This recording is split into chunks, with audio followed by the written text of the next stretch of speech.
Today we're talking about the fourth finger, and I think that for most players the fourth finger is the trickiest of all fingers on the violin. And many violin players tell me that their little finger is sometimes too short or too stiff or too weak, and in this video I'm going to give you pointers how you can make your pinky work better for you.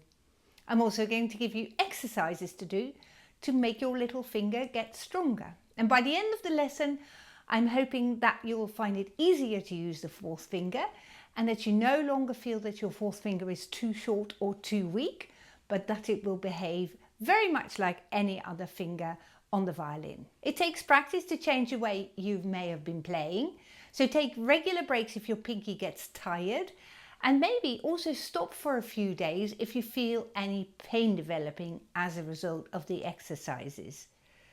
So let's first think about how you hold the violin, and that is very much the first step when addressing the pinky. So if your violin is too far to the left, you may find that your pinky cannot reach the instrument at all.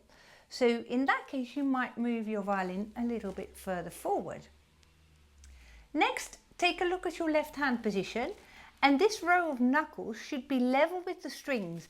So if you find yourself playing with that row of knuckles way below the level of the fingerboard, you're never going to reach that pinky, you see. So that is something that you might want to check before you move on. The next thing we want to check is that our hand is turned in. So that means that your fingers are facing the strings rather than facing outwards.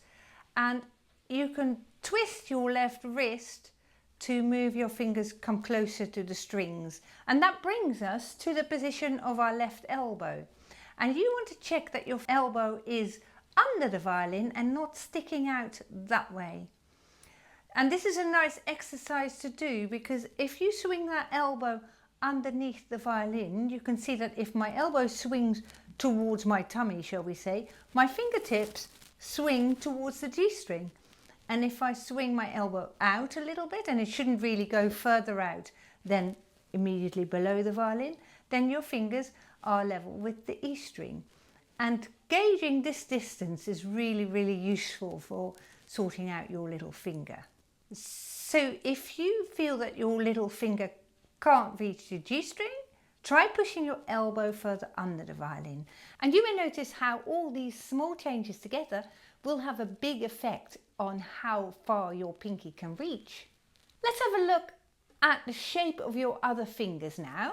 Fingers 1, 2 and 3 are always nice and round on the violin, and when we lift the fingers up, we lift them up from the base knuckle, and the base knuckle are these knuckles here. So you lift your finger up from there, and in a good technique that's how you should be playing.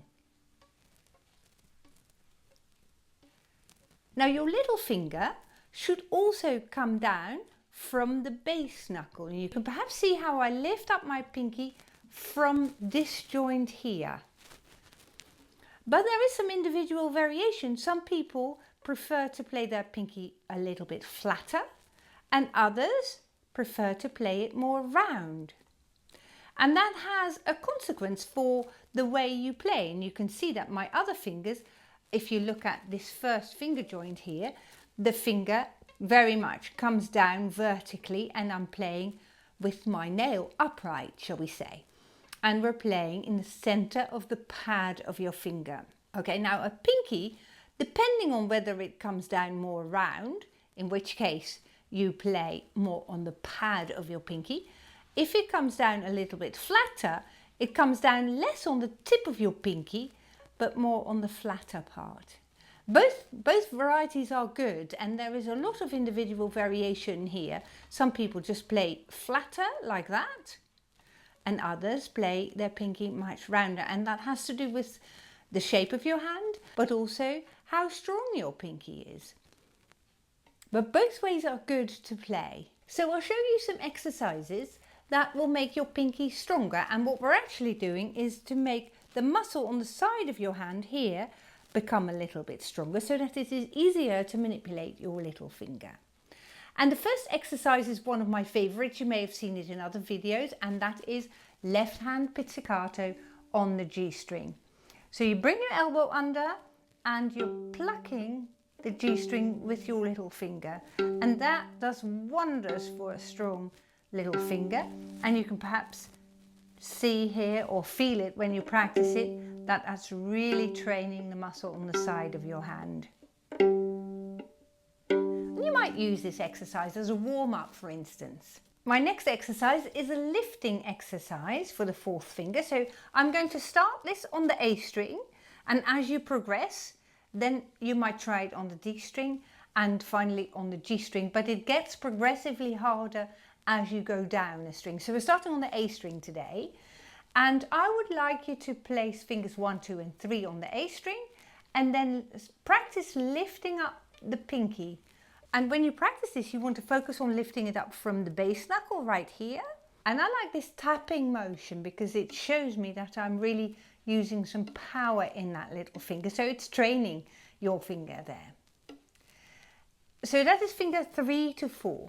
Now I'm going to go from the second finger and I'm going 2, 4. And that requires a little bit more strength.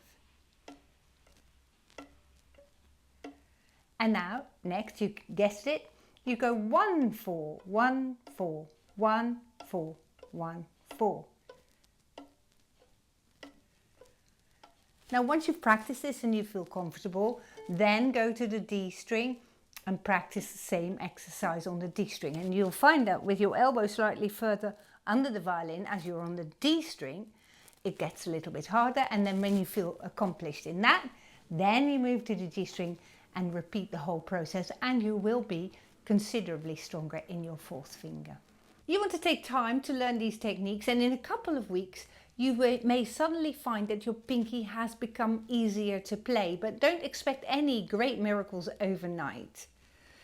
There are players in my practice who have done all these exercises and they've worked really, really hard, and they're still finding that their hands are small and their pinky's too short to play. And in that case, I suggest you might consider looking into a smaller size violin. There are some really beautiful 7/8 size violins out there that sound really, really good, and they're just a tiny bit smaller than a full-size violin and considerably more comfortable to play for those of you who may be slightly smaller in stature.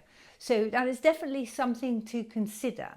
So if you think this video has been helpful for you, do please subscribe to the channel. I do appreciate it because it will show me that violin players value the content that I make, and it encourages me to make more similar content. So thank you very much, and good luck with your practice. Thank you for watching, and I look forward to seeing you very soon. Goodbye.